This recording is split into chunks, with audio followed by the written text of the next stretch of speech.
graduate of WADA. That would be the esteemed Wizarding Academy of Dramatic Arts. Not quite sure where everyone's gone off to. That would be my fellow performers now. Come introduce yourselves. Virginia. Call me Verge. Samuel. Hello, I'm Sam. And Darby. Very nice, thank you. Look at this attractive and obviously perceptive crowd. This is the perfect place for us to hone our craft. Let's finish getting ready. Let's. We're ready. As I was saying, on behalf of WADA, the Wizarding Academy of Dramatic Arts, we present to you the tales of Fatal the Bard. We are a group of classically trained performers and puppeteers constantly looking to perfect our artistry. We certainly don't do it for the money. Absolutely not. We do not accept payment. This is about art. Ladies and gentlemen, the wizarding world is filled with tales of courage, Gallantry. friendship, hope, and explosions! What? I meant love. And some of the most famous of those tales come from a man who lived over 500 years ago. His name was Beedle the Bard, and he had one of the most luxuriant beards. Samuel, I hardly think that they care about his beard. His luxuriant beard. Truth be told, I would wager a Gringotts vault stacked with galleons that there is not a child raised in the wizarding world today who doesn't know about the tales of Beedle the Bard. What about the warlocks, Harry? The wizard and the hopping part. Rabbity rabbity. And her cackling stump. Are you both quite finished? I would like to continue before my patience runs out. Would you look at that bird? What's that, Sam? It's Beckett's patience running out. Sorry. Let's do what we came here to do. What's that? Right. Theatre. Places.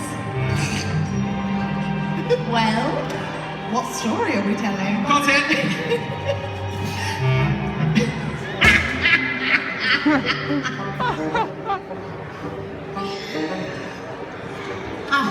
my fellow witches and wizards, this is a tale undoubtedly one with which you may be familiar. It concerns the fortunes of three brothers. Wait! What is it now? Can I play one of the brothers? I never get to do it. I'm always, you know. You can be the second brother, but be careful. I'm always careful. My fellow witches and wizards, everyone ready? We now present to you the tale of the three brothers. There were once three brothers who were traveling along a lonely, winding road at twilight.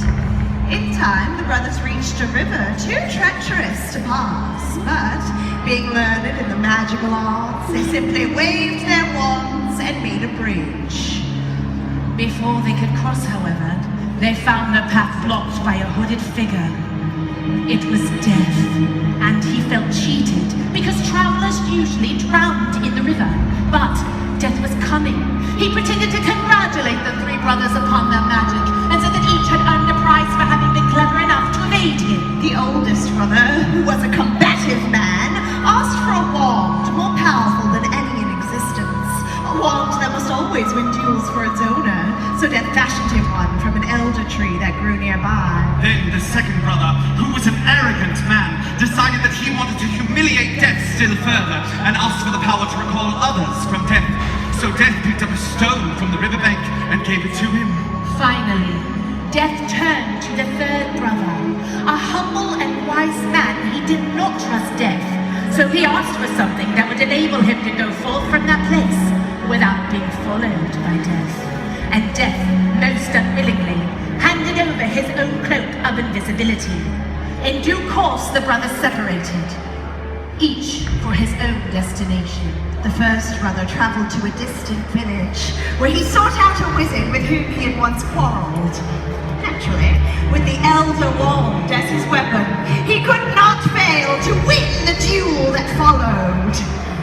Leaving his enemy upon the floor, the oldest brother proceeded to an inn, where he boasted loudly of the powerful wand he had snatched from Death himself, and about made him invincible. But that very night, another wizard crept upon the oldest brother as he lay upon his bed, whereupon he stole the wand, and with it, the brother's life. So Death took the first brother for his own. Meanwhile, the second brother took the stone that had the power to recall the dead and turned it thrice in hand. To his amazement and his delight, the figure of the girl he had once hoped to marry before her untimely death appeared at once before him. Yet soon she turned sad and cold, for she did not belong in the mortal world. Driven mad with hopeless longing, the second brother took his own life, so as truly to join her. And so Death took the second brother for his own. As for the third brother, Death searched for many years, but he was never able to find him.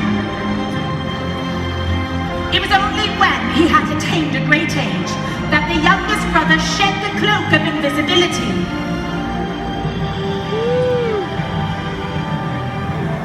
And gave it to his son.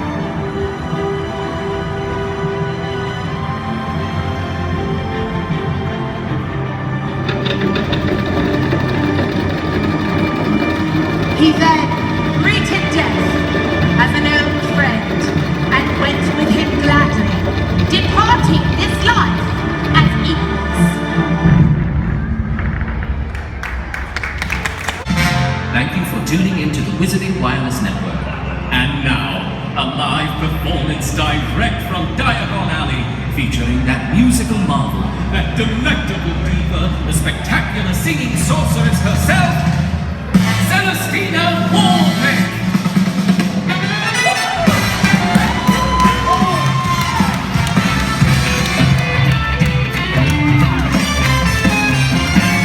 I got a cauldron full of hot, strong lovers bubbling for you. Say incendio, that smells not like us, my special witch's brew. Don't you be afraid, come and take a sip of this steaming, tasty treat. What's in my cauldron full of hot, strong love? Where your life complete? Do you know what makes my life complete? I've got to sing this. I've got a cauldron full of hot, strong love. Got a flavor that makes anything you'll find in the muggle world. Makes it just like with the dash of charm and sprinkling of romance. Come on, my cauldron full of hot, strong love. It's worth it, take a chance. Oh, come and stir my cauldron, and if you do it right, I'll roll you up some hot, strong love to keep you warm tonight.